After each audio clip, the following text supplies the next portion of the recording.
5, 5, 5. The domestication of hunts. My, li- my landlady, a voluble man, arranged, arranged my journey into the East. If a person wants to visit fastness, he's got to cross the Kargaf over the mountains into Old Karhait to her, the old king's city. Now I will tell you. A hired fellow of mine runs a land boat caravan over the Escar Pass,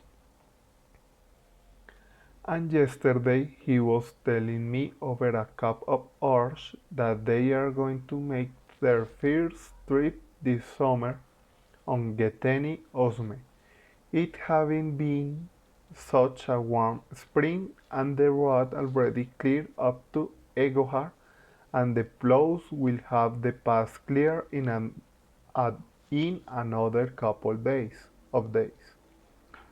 Now you won't catch me crossing the Kargao, Erherang for me and a roof over my head. But I am a Jomesta, praise to the 900 throne upholders and blessed be the milk of Meshe, and one can be a Jomesta anywhere. We are a lot of newcomers, see, for my Lord Meshe was born 2202 years ago. But the old way of the Handara goes back 10,000 years before that. You have to go back to the old land if you are after the old way. Now look here, Mr. I will have a room in this island for you whenever you come back. But I believe you are wise man to be going out of Erherang for a while, for everybody knows that the traitor made a great show of befriending you at the palace. Now, with all type as the king's now, now with all type as the king's heir, thing will heir, thing will go smooth again. Now, if you go down to the new port, you will find my hair fellow there, and if you tell him I send you, and so on. He was, as I said, voluble, and having discovered that I had no secret thought, took every chance to give me advice, though even he disguised with it and as if he was the superintendent of my island. I thought of him as my landlady, for he had fat buttocks that waved as he walked, and a soft fat face, and a sprying, ignoble, kindly nature. He was good to me, and also showed my room while I was out to thrill seekers for a small fee. See the mysterious envoy's room. He was so feminine in looks and manner that I once asked him how many children he had.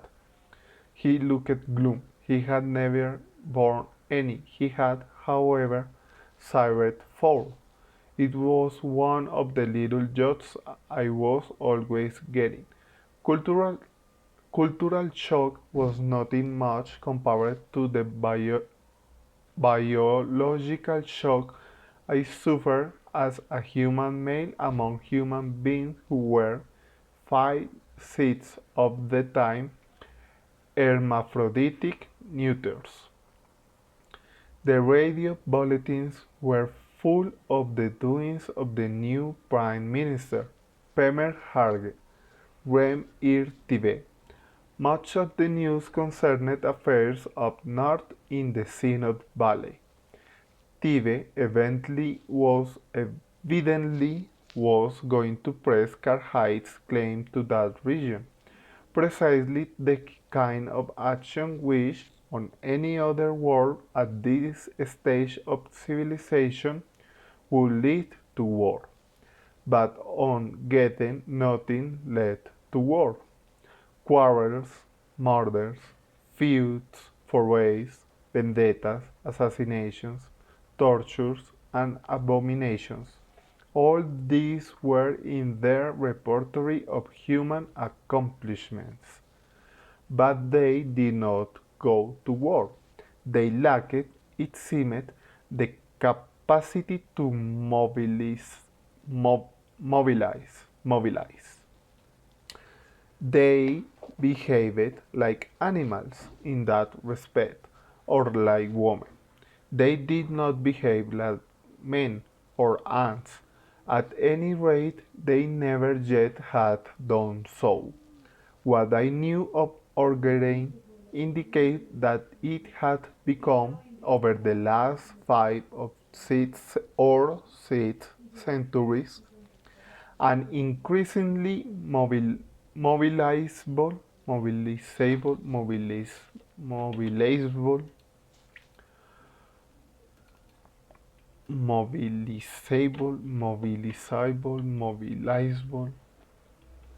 mobilize, no, mobilizable, no,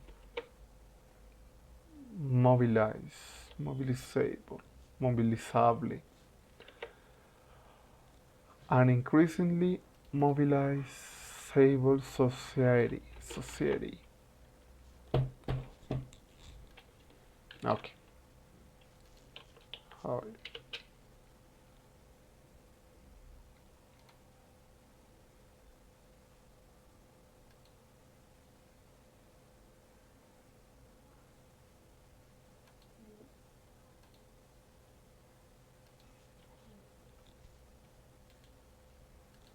Okay. An increasingly mobilizable society. An increasingly An increasingly mobilizable society. an increasingly An increasingly mobilizable society. an increasingly mobilizable society. An increasingly mobilizable society. Mobilizable society. An increasingly mobilizable society. Mobilizable society. At any, what I knew of Orgarian indicates that it had become, over the last 5 or 6 centuries, an increasingly mobilizable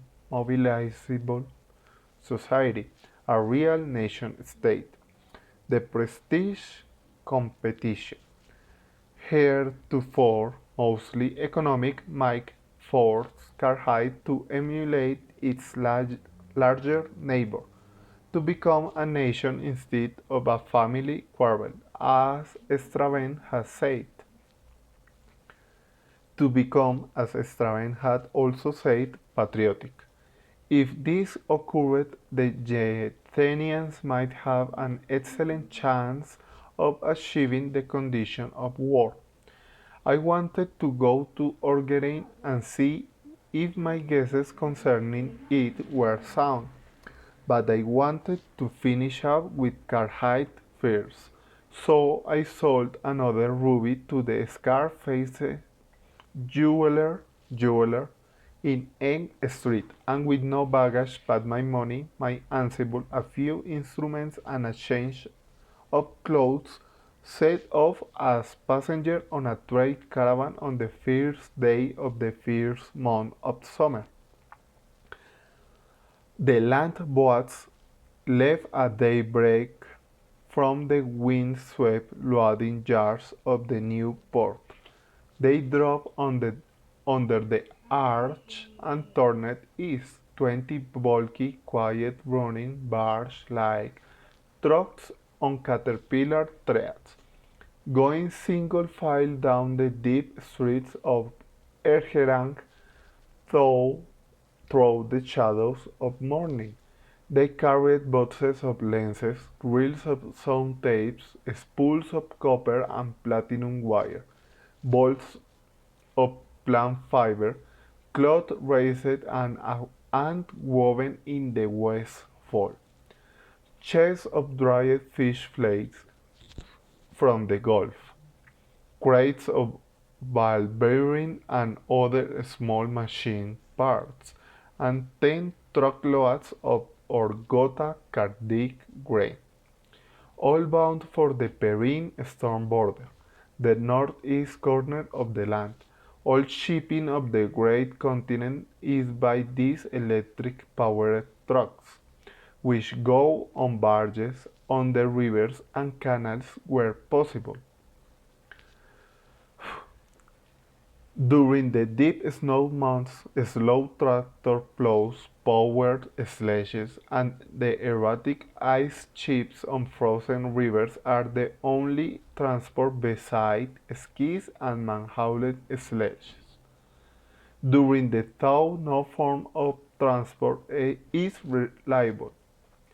During the thaw, no form of transport is reliable, so most freight traffic goes with the rush come summer.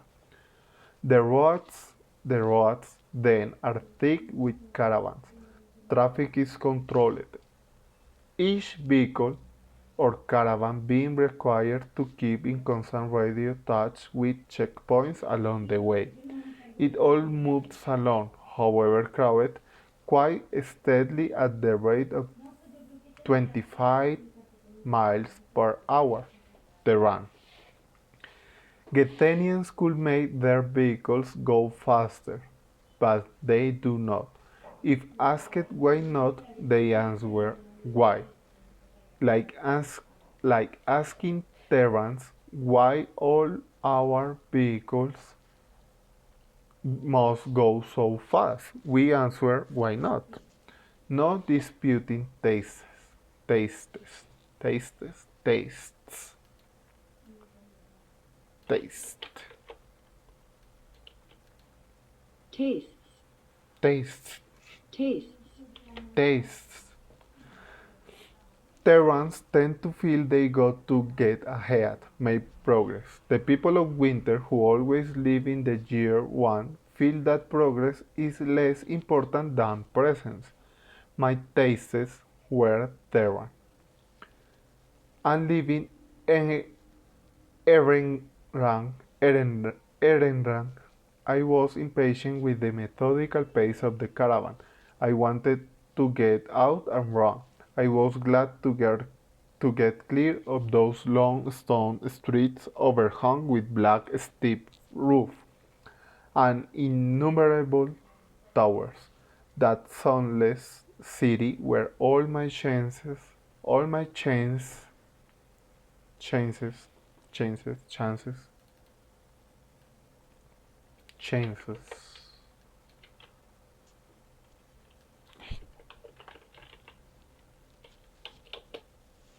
chances, chances, chances, chances, chances, chances, chances, had turned to fear and betrayal. Climbing the Karga foothills, the caravan halted briefly but often for meals at roadside inns.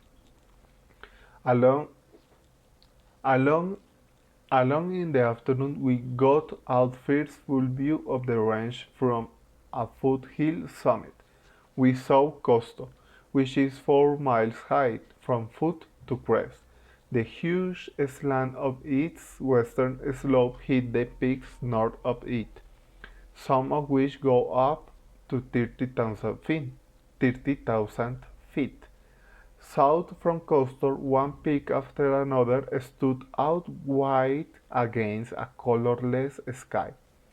I counted 13, the last an undefined glimmer in the mist of distance, of distance in the south.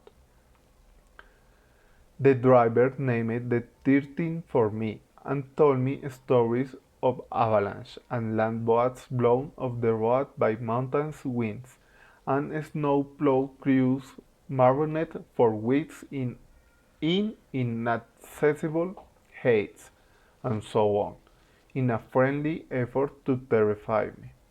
He described having seen the truck ahead of his skid and go over a 1,000-foot precipice. What was remarkable, he said, was the slowness with which it fell. It seemed to take all afternoon floating down into the abyss, and he had been very glad to see it at last vanish with no sound at all into a 40-foot snowdrift at the bottom. At 30 at third hour, we stopped for dinner at a large inn, a grand place with vast roaring fireplaces and vast beam-roofed rooms full of tables loaded with good food. But we did not stay the night. Ours was a sleeper caravan, hurrying, in its Carthaginish fashion, to be the first of the season into the peering storm country, to skim the cream of the market for its merchant entrepreneurs.